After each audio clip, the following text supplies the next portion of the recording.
नमस्कार। History hub में आप सभी का बहुत बहुत स्वागत है। तो जो हमारा टॉपिक चल रहा था क्षेत्रीय राज्य, जिसमें हम पंजाब, अवध और मैसूर पर चर्चा करने वाले थे, उसमें हम लोगों ने अब तक 14 क्वेश्चंस देख लिए थे और आज उसके आगे बढ़ेंगे और इससे आगे इस टॉपिक से संबंधित जो भी प्रश्न हैं उनको देखेंगे, क्योंकि इससे प्रश्न अक्सर पूछे जाते हैं कि कौन से युद्ध हुए। मैसूर के युद्ध अगर बात करें तो मैसूर का युद्ध पूछ लिया जाता है, साथ ही साथ किस युद्ध के बाद कौन सी संधि हुई ऐसे पूछा जाता है। अवध का है तो जो बक्सर का युद्ध है, बक्सर के युद्ध से रिलेट करके अवध के बारे में पूछ लिया जाता है और अवध का विलय जिस तरह से हुआ, ये सारी चीज़ें पूछ ली जाती हैं। तो हम लोग आज इस टॉपिक को पूरा करने का प्रयास करेंगे और चलिए बढ़ते हैं आगे, देखते हैं, समझते हैं इस टॉपिक को। और अगर आप लोगों ने अभी तक हमारे चैनल को सब्सक्राइब नहीं किया है तो प्लीज़ चैनल को सब्सक्राइब कर लीजिए, ताकि चैनल पे पड़े हुए वीडियोज से आप लोग लाभान्वित हो सकें। देखते हैं आज के प्रश्नों को। पहला प्रश्न है, किस विदेशी ने महाराजा रणजीत सिंह की तुलना नेपोलियन बोनापार्ट से की है? तो किसने रणजीत सिंह की तुलना नेपोलियन बोनापार्ट से की है? लेपन ग्रिफिन है, विक्टर जैक्वेमांट है, कोर्ट है, उसमें से कोई नहीं। तो ये तुलना की है विक्टर जैक्वेमांट ने। इन्होंने ही कहा है कि जो महाराजा रणजीत सिंह है ये नेपोलियन बोनापार्ट से किसी भी तरह से कम नहीं थे। तो इस प्रश्न का सही जवाब है बी, विक्टर जैक्वेमांट। नेक्स्ट देखते हैं, बक्सर के युद्ध में अवध का एक नवाब भी पराजित हुआ था। यहाँ पे देख लीजिए, बक्सर के युद्ध की बात हो रही है और अवध के नवाब की। तो अवध का नवाब भी पराजित हुआ था। कौन सा नवाब था जो पराजित हुआ था? अमीरुद्दौला, अमीनुद्दौला, शुजाउद्दौला, वाजिद अली शाह। तो ये थे शुजाउद्दौला। आप देखते हैं कि अंग्रेजों के विरुद्ध जो त्रिकूट बनता है उसमें होता है जो बंगाल का अपदस्थ नवाब मीर कासिम होता है, अवध का नवाब शुजाउद्दौला और मुगल सम्राट शाह आलम द्वितीय, ये तीनों ये त्रिकूट बनता है और जो कि अंग्रेजी सेना के विरुद्ध युद्ध करता है, जिसमें ये पराजित होते हैं। तो अवध का जो नवाब बक्सर के जो पराजित हुआ था वो था शुजाउद्दौला। इस प्रश्न का सही जवाब है सी। नेक्स्ट देखते हैं, पोर्टोनोवा के युद्ध में निम्न में से कौन पराजित हुआ था? पोर्टोनोवा के युद्ध की अगर बात करें तो ये युद्ध जो संबंधित है ये है द्वितीय मैसूर युद्ध के साथ। और द्वितीय मैसूर युद्ध की अगर बात करें तो आपको मालूम है कि इसमें कौन पराजित हुआ था? हैदर अली। और इसके बाद हैदर अली जख्मी हो गया था, फिर उसकी मृत्यु हो जाती है। मृत्यु होने के बाद में आगे का जो नेतृत्व है वो टीपू सुल्तान संभालता है और टीपू सुल्तान के साथ ही मैंगलोर की संधि होती है। तो ये भी पूछा जाता है कि द्वितीय मैसूर युद्ध के बाद कौन सी संधि होती है? तो द्वितीय जो युद्ध होता है मैसूर युद्ध, तो उसके बाद जो संधि होती है वो होती है मैंगलोर की संधि। तो इस प्रश्न का सही जवाब है डी, हैदर अली पराजित हुआ था। कौन सा मैसूर युद्ध मंगलोर की संधि के समाप्त हुआ था? देखिए अभी चर्चा की है।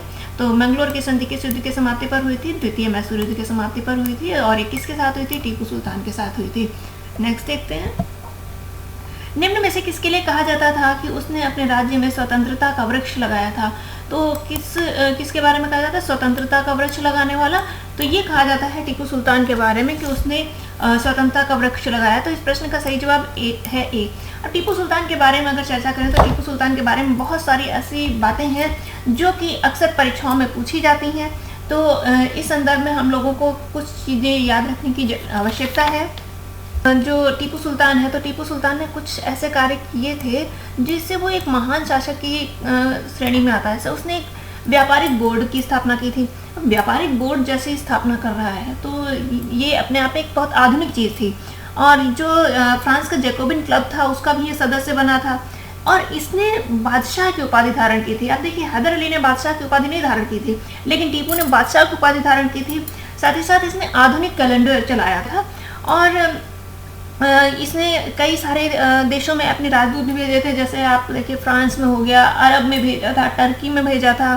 तो इन जगहों पर इसने अपने राजदूत भी भेजे थे, उनसे संबंध मजबूत करके अपनी शक्ति को वो मजबूत करना चाहता था। तो इसके संबंध में बहुत सारे महत्वपूर्ण तथ्य हैं और उसी ने स्वतंत्रता का वृक्ष लगाया था। तो ये जो प्रश्न है, इस प्रश्न का उत्तर है टीपू सुल्तान। और टीपू सुल्तान के बारे में ये जो चर्चा है, कहीं से भी कोई भी प्रश्न पूछा जा सकता है। ऐसे एक बार प्रश्न पूछा गया था कि टीपू को नई रीति चलाने वाला अशांत आत्मा किसने कहा? नई रीत चलाने वाला अशांत आत्मा, ये पूछा गया था। तो ये कहा था थॉमस मुनरो ने।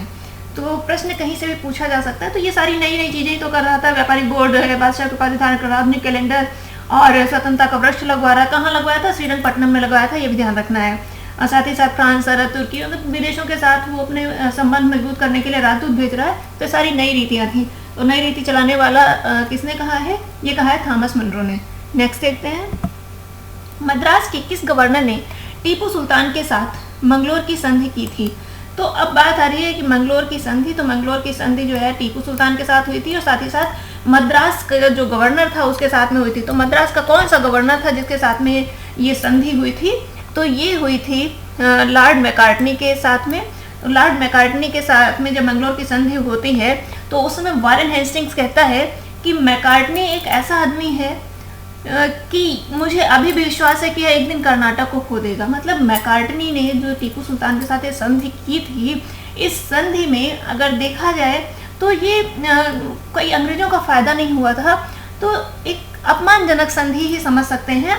तो ये जो संधि हुई थी, तो इस संधि के बाद ही वारेन हेस्टिंग्स ये कहता है, ये भी पूछा गया हुआ प्रश्न है कि किसने कहा था कि मैकार्टनी एक ऐसा आदमी है जिस पर मुझे पूर्ण विश्वास है कि एक दिन कर्नाटक को खो देगा। तो इस प्रश्न का भी सही जवाब है वारेन हेस्टिंग। और जहाँ तक इस प्रश्न का जो प्रश्न पूछा गया है यहाँ पर, इसका सही उत्तर है लॉर्ड मैकार्टनी। मंगलोर की संधि किसके बीच में हुई थी? टीपू सुल्तान और लॉर्ड मैकार्टनी के बीच में। और लॉर्ड मैकार्टनी कौन था? उस समय मद्रास का गवर्नर था। नेक्स्ट देखते हैं। अब पूरब का साम्राज्य हमारे कदमों में है, मैसूर युद्ध से संबंधित है। किस आंग्ल मैसूर युद्ध से संबंधित है? तो किस आंग्ल मैसूर युद्ध से संबंधित है? प्रथम, द्वितीय, तृतीय या फिर चतुर्थ? अब ये बताइए कि ये बात कब कही होगी?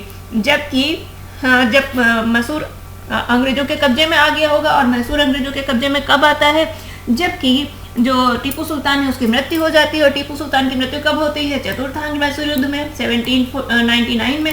1799 में जो चतुर्थ आंग्ल मैसूर युद्ध होता है, उस युद्ध में टीपू सुल्तान की मृत्यु हो जाती है। और इसी युद्ध के बाद जो है ये वेलेजली लिख के भेजता है कि अब पूरब का साम्राज्य हमारे कदमों में है। तो इस प्रश्न का सही जवाब है डी, चतुर्थ आंग्ल मैसूर युद्ध। अच्छा, जो तृतीय आंग्ल मैसूर युद्ध हुआ था, जिसके बाद में संधि होती है श्रीरंगपट्टनम की, जो कि तृतीय युद्ध से संबंधित है और ये टीपू सुल्तान और अंग्रेजों के मध्य होती है। और इससे संबंधित भी एक कथन अक्सर परीक्षाओं में पूछा जाता है कि उस समय देखिए 1792 में हुआ, तो 1792 में कौन था गवर्नर जनरल? उस समय गवर्नर जनरल था लॉर्ड कॉर्नवालिस। तो कॉर्नवालिस कहता है कि हमने अपने शत्रुओं को मजबूत किए बिना, हमने अपने मित्रों को मजबूत किए बिना शत्रु को कमजोर कर दिया। तो मित्र कौन थे? ये त्रिगुट बना था। इसमें हैदराबाद का निजाम था और मराठे थे और अंग्रेज थे, ये एक तरफ थे। और यानी कि निजाम, मराठे और अंग्रेज विरुद्ध टीपू सुल्तान। तो निजाम और मराठे मित्र की तरह से, मित्र के दृष्टिकोण से कॉर्नवालिस के साथ यानी अंग्रेजों के साथ जुड़े थे। लेकिन जब संधि होती है श्रीरंगपट्टनम की, तो उसमें जो क्षेत्र का बंटवारा होता है, उस क्षेत्र के बंटवारे में कॉर्नवालिस इतनी होशियारी करता है, तभी वो कहता है कि हमने अपने मित्रों को, यानी मित्र कौन यहाँ पर? निजाम और मराठा, उनको शक्तिशाली बनाए बिना ही अपने शत्रु को कमजोर कर दिया। किसको कमजोर कर दिया? मैसूर को, यानी कि टीपू सुल्तान को कमजोर कर दिया। तो ये भी कथन पूछा जाता है। फिलहाल यहाँ पे बात हो रही है कि पूरब का साम्राज्य हमारे कदमों में है। वेलेजली का यह कथन किस आंग्ल मैसूर से संबंधित है? कि वेलेजली का ही समझ लीजिए कि वेलेजली का जो टाइम है, इससे पहले तृतीय आंग्ल मैसूर युद्ध हुआ था, वो हुआ था कॉर्नवालिस के टाइम में। अब वेलेजली के टाइम में चौथा हुआ था। तो सीधी सी बात है कि चतुर्थ आंग्ल मैसूर युद्ध ही इस प्रश्न का सही जवाब है। नेक्स्ट देखते हैं। श्रीरंगपट्टनम की संधि ब्रिटिश व किस एक भारतीय शक्ति के मध्य हुई थी? तो श्रीरंगपट्टनम की संधि कब हुई थी? ये हुई थी तृतीय आंग्ल मैसूर युद्ध के बाद। तो तृतीय आंग्ल मैसूर युद्ध में मैसूर की तरफ से कौन था? टीपू सुल्तान। तो टीपू सुल्तान और अंग्रेजों के मध्य ही ये संधि होती है। इस प्रश्न का सही जवाब है बी। चतुर्थ आंग्ल मैसूर युद्ध का तात्कालिक कारण क्या था? जो चतुर्थ आंग्ल मैसूर युद्ध हुआ उसके कारण तो बहुत थे, लेकिन यहाँ पे पूछा जा रहा है तात्कालिक कारण क्या था। टीपू द्वारा दरबार से अंग्रेजी रेजिडेंट हटा देना, टीपू का फ्रांसीसियों के साथ गठबंधन, अंग्रेजों की मैसूर हड़पने की तीव्र इच्छा, टीपू द्वारा अंग्रेजों की अधीनता स्वीकार न करना। देखिए सारे ही कारण हैं, लेकिन अगर तत्कालीन कारण की बात करें तो आपको मालूम होगा कि लॉर्ड वेलेजली लेकर के आया था सहायक संधि। और टीपू से जब सहायक संधि की बात की थी तो सहायक संधि इसने अस्वीकार कर दी थी। और सहायक संधि के साथ में यही बाध्यता थी कि या तो आप सहायक संधि स्वीकार कर लें या फिर हमसे युद्ध करें। तो जब इसने सहायक संधि नहीं स्वीकार की, यानी कि अंग्रेजों की अधीनता स्वीकार नहीं की, तो अंग्रेजों द्वारा टीपू पर आक्रमण किया गया। यानी कि चतुर्थ आंग्ल मैसूर युद्ध का जो कारण है, तो जो तत्कालिक कारण है वो टीपू द्वारा अंग्रेजों की अधीनता स्वीकार न करना। बहुत ध्यान से प्रश्न को पढ़िएगा कि जो तत्कालीन कारण है वो यही था कि लॉर्ड वेलेजली की जो सहायक संधि है उसको स्वीकार नहीं किया था टीपू ने, इसी वजह से अंग्रेजों के साथ ये युद्ध हुआ था। इस प्रश्न का सही जवाब है डी। वैसे ये सभी कारण थे युद्ध के, लेकिन तत्कालिक कारण आपका टीपू द्वारा अंग्रेजों के अधीनता स्वीकार ना करना। नेक्स्ट देखते हैं। नेक्स्ट है, निम्न में से किसने टीपू के विरुद्ध निजाम एवं मराठा के साथ त्रिपक्षीय संधि संपन्न की? टीपू के विरुद्ध निजाम और मराठा भी आपसे चर्चा की, तो वो की थी कॉर्नवालिस ने। और जो तृतीय आंग्ल मैसूर युद्ध हुआ था कॉर्नवालिस के समय में हुआ था 1792 में, जिसमें टीपू सुल्तान एक तरफ था, दूसरी तरफ कॉर्नवालिस और निजाम और मराठा। तो ये जो त्रिपक्षीय संधि थी ये संपन्न हुई थी कॉर्नवालिस के साथ में।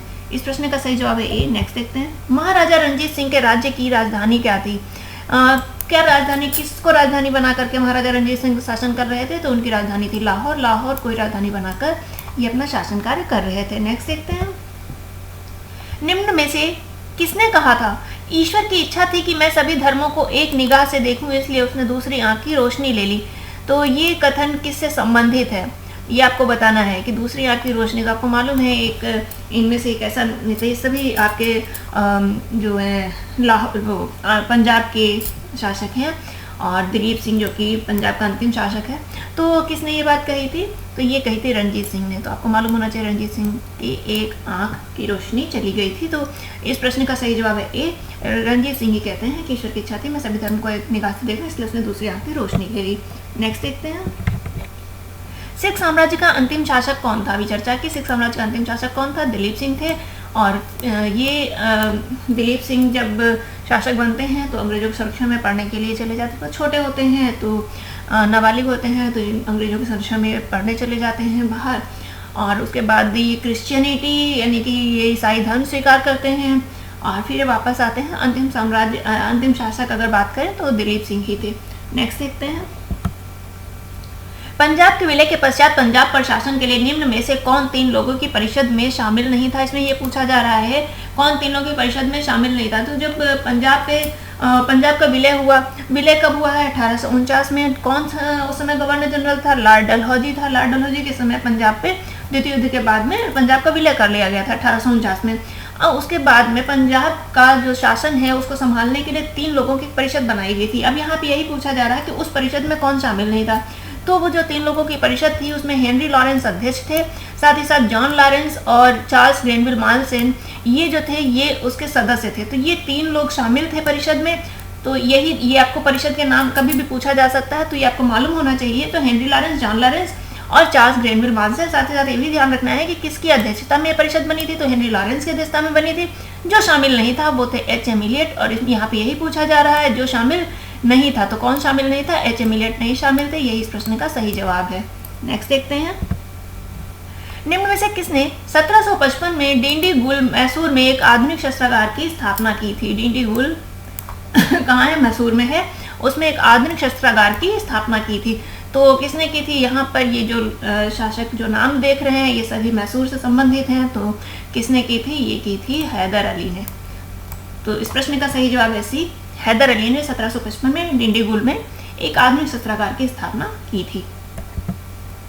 निम्नलिखित भारतीय शासकों में से किसने विदेशों में आधुनिक पद्धति से दूतावास स्थापित किए थे? जब मैं यहाँ टीपू सुल्तान पर चर्चा कर रहे थे तो हमने आपको बताया था कि टीपू सुल्तान ने अरब में, तुर्की में, फ्रांस में अपने राजदूत भेजे थे। तो उसी ने विदेशों में आधुनिक पद्धति से दूतावास स्थापित किए थे। तो इस प्रश्न का सही जवाब है टीपू सुल्तान, डी। नेक्स्ट देखते हैं। अब यहाँ पर एक तरफ 4 युद्ध दिए गए हैं, उसके साथ में उनसे संबंधित घटनाएं दी गई हैं कि क्या हुआ था। तो देखते हैं कि क्या इसमें सही सुमेलित है। ये बताना है कि कौन सा एक सही सुमेलित है। तो प्रथम आंग्ल मैसूर युद्ध, हैदर अली पराजित हुआ। गलत है, क्योंकि प्रथम आंग्ल मैसूर युद्ध में हैदर अली जीत गया था, अंग्रेज पराजित हुए थे। और इसके बाद में संधि कौन होती है, आपको ये भी ध्यान रखना है। जितने भी युद्ध हुए उनके साथ में कौन सी संधि हुई है ये भी बहुत इंपॉर्टेंट है। तो प्रथम आंग्ल मैसूर के बाद युद्ध के बाद होती है मद्रास की संधि। कब होती है? 1769 में। तो इसमें हैदर अली पराजित नहीं हुआ था, हैदर अली जीता था, अंग्रेज पराजित हुए थे। कथन गलत है। द्वितीय आंग्ल मैसूर युद्ध हैदर अली ने अंग्रेजों को पराजित किया था, नहीं। द्वितीय आंग्ल मैसूर युद्ध में हैदर अली जो है ये पराजित हुआ था। आपको पता है कि पोर्टनोवा का युद्ध इसी आंग्ल मैसूर युद्ध के साथ में हुआ था और उसमें ये पराजित हुआ था। और उसके बाद इस युद्ध के दौरान ही क्योंकि हैदर अली घायल हो गया था, उसकी मृत्यु हो जाती है और फिर 1784 में मंगलौर की संधि होती है जो कि टीपू सुल्तान के साथ होती है। तो ये कथन भी गलत है। यहाँ पे हैदर अली नहीं जीता था बल्कि हैदर अली ने अंग्रेजों को नहीं पराजित किया था बल्कि पराजित हो गया था। तृतीय आंग्ल मैसूर युद्ध, टीपू सुल्तान युद्ध जीता और अपना भूभाग अंग्रेजों को नहीं दिया। तो जो तृतीय आंग्ल मैसूर युद्ध है इसके बारे में ही कार्नवालिस कहता है ना कि हमने अपने मित्रों को शक्तिशाली बनाए बिना अपने शत्रु को कमजोर कर दिया। तो निश्चित तौर से इसमें टीपू सुल्तान को अपना बहुत सारा भूभाग अंग्रेजों को देना पड़ा था, तो नहीं दिया, ये गलत है। इसमें बहुत सारा भूभाग अंग्रेजों को देना पड़ा था और जिसको उन्होंने आपस में बांट लिया था अंग्रेज, मराठा और निजाम के बीच में, तो ये भी गलत है। बचा चतुर्थ आंग्ल मैसूर युद्ध, इसमें टीपू पराजित हुआ था, युद्ध के मध्य दिवंगत भी हो गया था। 1799 में युद्ध हुआ था और टीपू की मृत्यु के साथ ये युद्ध समाप्त होता है। तो ये ही सही है, शेष तीनों गलत हैं और इसमें यही पूछा गया है कौन सही सुमेलित है, तो डी इस प्रश्न का सही जवाब है। और ये इंडिविजुअल भी आपको याद रखने की आवश्यकता है, कहीं से भी प्रश्न पूछा जा सकता है। प्रथम आंग्ल मैसूर युद्ध समाप्ति किस संधि के साथ होता है? मद्रास की संधि कब होती है?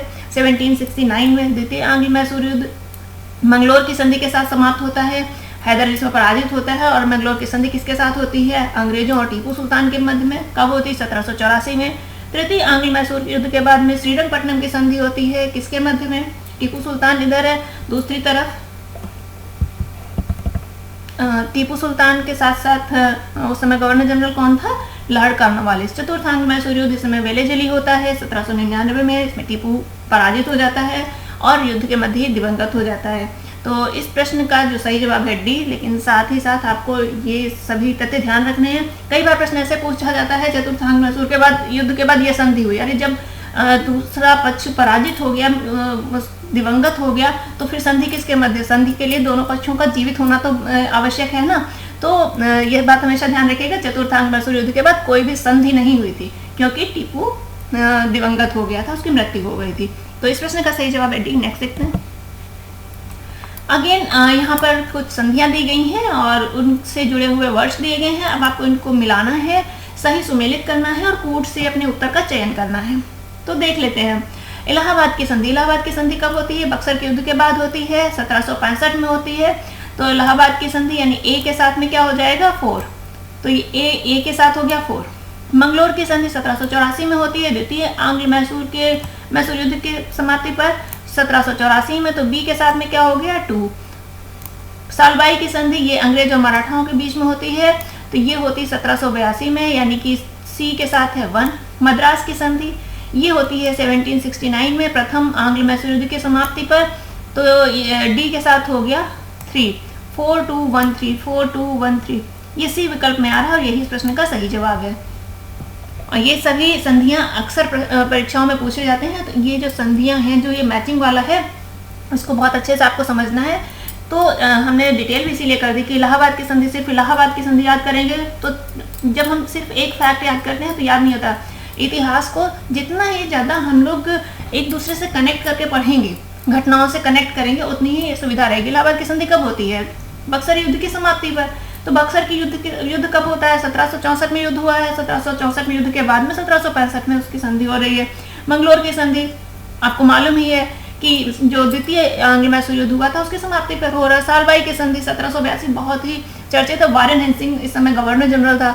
मद्रास की संधि ये पहला आंग्ल मैसूर युद्ध हुआ था, उसके बाद हुई थी, और इसमें पहले आंग्ल मैसूर युद्ध में क्या हुआ था? अंग्रेज पराजित हुआ था। ये संधि किसके साथ हुई थी? तो ये संधि हुई थी अंग्रेजों और हैदर अली के मध्य, क्योंकि पहला युद्ध जो है, पहली जो संधि हुई है, प्रथम आंग्ल मैसूर युद्ध की जो संधि हुई है वो किसके साथ हुई थी? हैदर अली के साथ। तो इस प्रश्न का सही जवाब सी है, लेकिन आपको ये व्याख्या भी ध्यान रखनी है। और ये संधियों से संबंधित प्रश्न कभी मैच करने को, कभी सही सुमेलित है, इस तरह से पूछे जाते हैं, आपको ध्यान रहना चाहिए। यहाँ पर आकर के इस टॉपिक से संबंधित हमारे प्रश्न पूरे हो जा रहे हैं। कैसा लगा सेशन आपको अवश्य बताइएगा। और अगर कोई भी डाउट है आपको इस टॉपिक से लेकर के, कोई ऐसा क्वेश्चन है आपके दिमाग में जिसको आपको याद करने में समस्या होती है, देखिए प्रश्न का उत्तर तो मिल जाता है, लेकिन कई बार होता क्या है कि प्रश्न जो है जटिल होता है, उसकी जो आप उत्तर देखते हैं वो थोड़ा सा जटिल भाषा में होता है। तो अगर ऐसा कहीं लगता है कि आपको याद करने में कठिनाई आ रही है तो आप अवश्य कमेंट बॉक्स में भेज सकते हैं, हम आपको उसकी सरलतम व्याख्या करके बता देंगे ताकि आपको आसानी से याद हो सके। तो मिलते हैं अगले सेशन में, तब तक के लिए आप सभी को बहुत बहुत धन्यवाद।